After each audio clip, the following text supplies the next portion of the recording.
Hey YouTube, I'm Rosco, and today's episode is a quick tutorial on how to drill out a door lock. I work in the apartment business and I've had a tenant change out the door handle on a storage unit to one that I don't have a key to, so let's drill it out.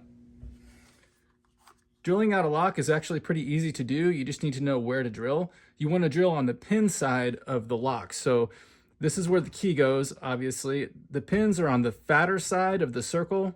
So you look at this inner circle here where the key goes, and then the fatter side of that circle is where the pins are. So that's where you want to put your hole.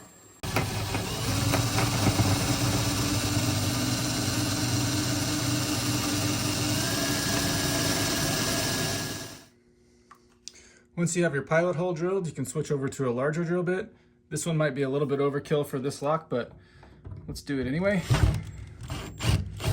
You'll see it's tearing up this front fascia piece.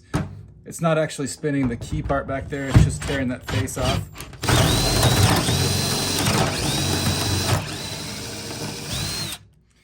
Okay, I think I've gone through all the pins now. So it's still locked, but we got to spin the tumbler. You can probably do that with a screwdriver.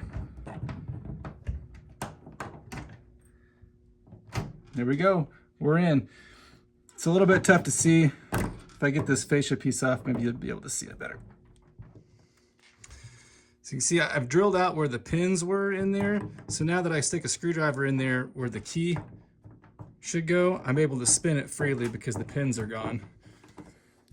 Now that we can get to the inside of the door handle, we'll be able to remove it from the other side and replace the door handle, and we'll be all set.